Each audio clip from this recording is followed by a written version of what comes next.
Hello guys! It's me again, Krong TV, at sa video ito pag-uusapan natin ang isa na namang napaka-interesanting pangyayari patungkol sa ating paboritong manga at anime series na Boruto, Naruto Next Generation. Pero bago ang lahat, huwag kalimutang mag-like, mag-subscribe, pinutin na rin ang notification bell upang lagi kang updated sa mga susunod na video. A, B, C, D.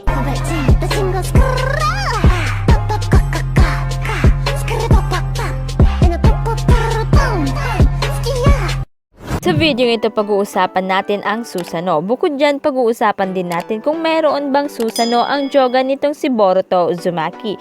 At kung meron, gaano kaya ito kalakas? Sa Naruto universe, papaano nga ba nagkakaroon ng Susanoo? Ang Susanoo ay isang malaking humanoid avatar na gawa sa chakra ng user ng Susanoo na siyang nakapalibot sa kanya at siyang lumalaban para sa kanila. Ito ay kilalang taglay ng Uchiha clan member na naka-activate ng dalawang Mangekyo Sharingan.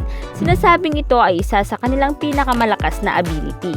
Bukod nga dyan, ang Susanoo rin ay ang nagsisilbing proteksyon ng user mula sa kalaban nito, o ito ay ang kanyang nagsisilbing shield. Bukod nga dyan, ang Susanoo rin ay nagsisilbing proteksyon ng user mula sa kalaban nito, o ito ay ang kanyang nagsisilbing shield. At habang pinoprotektahan naman ng Susanoo ang user nito, maaari pa rin itong makagamit ng jutsu, kung saan ito ay tumatagos mismong sa Susanoo nito, kung saan kahit tumagos ito ay walang kahit anong komplikasyon sa Susanoo. Dagdag pa rito, ang Susanoo ay maaari pang mag-increase ang defense capabilities nito kahit pa ito ay nasa ribcage stage. Pero kung sakaling mangyaring mag-crack or ma-damage ang Susanoo ay hindi nagre-regenerate. Ngunit ito ay naayos o nare-repair sa pamamagitan ng dalawang paraan. Una, sa pamamagitan ng pag-advance sa next developmental stage nito, at ang pangalawa ay pwede niyang tanggalin o pawalain ang Susanoo at mag-form ng bago. Ang complete body Susanoo or ang tinatawag na perfect Susanoo ay ang ultimate ability ng Mangekyo Sharingan. Sa pagkakataong ito, ang perfect Susanoo ay nagtataglay na ng ilong at maging ang pakpak. Mapapansin nito na mayroon din itong taglay na ornate armor. Ang taglay na kapangyarihan ng Susanoo ay maihahalin tulad sa kapangyarihan ng tail beast.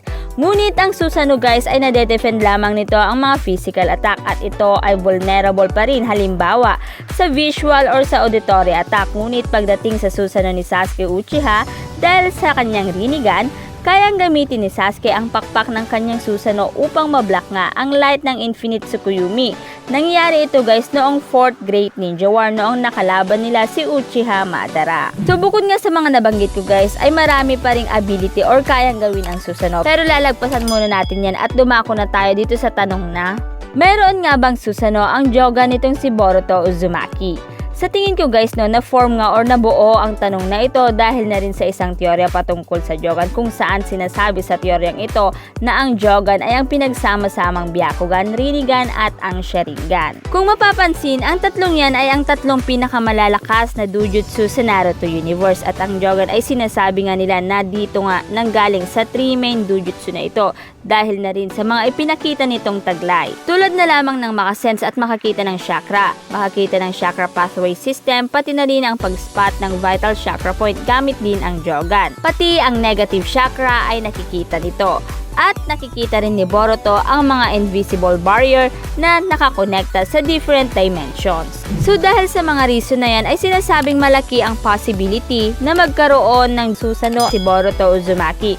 Ngunit sa kabila ng teoryang ito, mukhang mas marami pa rin ang against sa teoryang ito. So bakit nga ba? Dahil una, si Boruto ay isang Uzumaki at hindi isang Uchiha, dahil ang Susanoo ay kilalang taglay ng mga Uchiha na naka-awaken ng MS at hindi katulad ni Kakashi na nagtataglay ng dalawang MS. Meaning kung susundin ang rule ng Naruto universe at hindi ito babaguhin, malabong magkaroon ng Susanoo si Boruto dahil sa siya ay walang dalawang MS. Dahil katulad ng sinabi ko kanina, upang magkaroon ng Susanoo dapat ma-awaken ang dalawang MS at wala nito si Boruto Uzumaki. Pangalawa, at kung mapapansin guys yung ability ng Jogan at the way na gamitin ito ay similar sa Byakugan, dahil dito pinapaniwalaan na ang Jogan ay isang advanced form ng Byakugan. Katulad na lamang ng Sharingan, diba guys? maging MS, EMS, tas pag nagkaroon ng Hashirama cell, magiging Rinnegan. Ganon din ang Jogan na maaaring ang advanced form ng Byakugan. Ganito yun guys ha, Byakugan, tas Tenseigan, tas yung pinakahuli ay ang Jogan. In terms of use yan na yung pinagbasihan dito. At kung pagbabasihan ang itsura nito ay mapapansin na hindi ito gaanong nalalayo sa itsura ng Byakugan, kung saan ay parang ipinapakita or pinapatunayan nito na ang Jogan ay isang advanced form ng Byakugan. Kung saan ito ay tinataglay lamang ng mga selected Otsutsuki, katulad na lamang ng Otsutsuki God na binabanggit nga ni Ishiki kay Code. Dagdag pa dyan guys no, sinasabi sa teorya na ito na mas magkakaroon ng chance itong si Boruto na magkaroon ng Susanoo kapag dalawa ang kanyang Jogan. At ito pa guys, diba, ang MS derived from Rinnegan, tapos yung Rinnegan ay derived from Rinne Sharingan. So meaning ang natatanging paraan upang magkaroon ang Jogan ng Susanoo, dapat ito ay galing din sa Rinne Sharingan. Pero kapag ang Jogan ay completely different, ay nawalang connection sa Rinne Sharingan, then ito ay napaka-imposible na ma-awaken ito o magkaroon nito ng Susanoo. Pero yan guys ay based pa rin sa kasalukuyang ipinapakitang ability ng Jogan, kasi for now guys limited ang kaalaman natin patungkol sa Jogan. Pero kung kayo guys ang mag-a-analyze sa Jogan, ano sa tingin nyo guys, magkakaroon kaya ng Susanoo ito? Pero ito guys paano kung meron ngang Susanoo itong Jogan? Kahit anong reason pa yan, gaano kaya kalakas itong Susanoo ito ni Boruto Uzumaki? So ang kulay ng Susanoo ni Sasuke is initially dark shade of blue sa manga, tapos purple naman sa anime. Dahil sa mas intense nga yung feeling ng hatred nitong si Sasuke. At dahil naman sa ang mata ni Boruto ay tinatawag na pure eye, at sa nangyayari ngayon sa kanya wala naman siyang nararamdamang hatred, so meaning maaaring ang Susanoo ni Boruto ay white. At ito guys di ba nabanggit ko kanina during 4th Great Ninja War, dahil sa Rinnegan ay nagawa nga ni Sasuke na i-block ang Infinite Tsukuyomi gamit lamang ang pakpak ng kanyang Susanoo. Since marami na rin ang nagsasabi na ang Jogan ay maaaring mas malakas pa sa Rinnegan, maaaring kahit visual o auditory attack ay maaari na ngang depensahan ng Susanoo Jogan. At ito guys dahil din dito, maaaring kahit hindi physical attack ay hindi na rin uubra sa Susanoo Jogan, meaning ang kanyang defensive capability nito ay mag-i-increase pa. Pero maaaring maging limited ito since ang Jogan ni Boruto ay iisa pa lamang. So sa ngayon guys, yan nga muna ang maaaring ability ng Susanoo Jogan. So kung sakaling mangyari to guys napaka-powerful na talaga nitong si Boruto. Dagdag pa yung mga ability ng karma niya.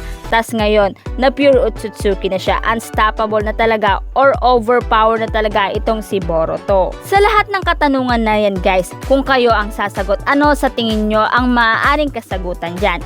I-comment nyo lang guys ang inyong kasagutan sa ating comment box. Pero bago tayo magtapos, shoutout muna sa ating mga lovely Krong TV lovers na sina Naruto XC1 Edit, Gerlu Jacusalem, Gino Gaspar, Alexis Duran, Patrick Rehencia, Paul Cedric Fodra, Kurt Dave Manzano, Edwin Daya, Carl J. Raya, Jose B. Pasquil Jr., Cyrix26 Tosposo, Rayleigh Azurel Pineda Estor, Jason Enriquez, Chris Andre Bayona, Josh Frederick Amorin, Alvin Superio, Bench Maguin, Hercar Torred, Troy Villaflores, Alex Adventure, Red Fury, Jenmar Meñano, Ashel Fronda, Mel Carpio, Wilfredo Aiza, Ezekiel Daya, Pepe Castillo, Reynold Mendoza, Christ, Koy85, Dong Paul Stimbal,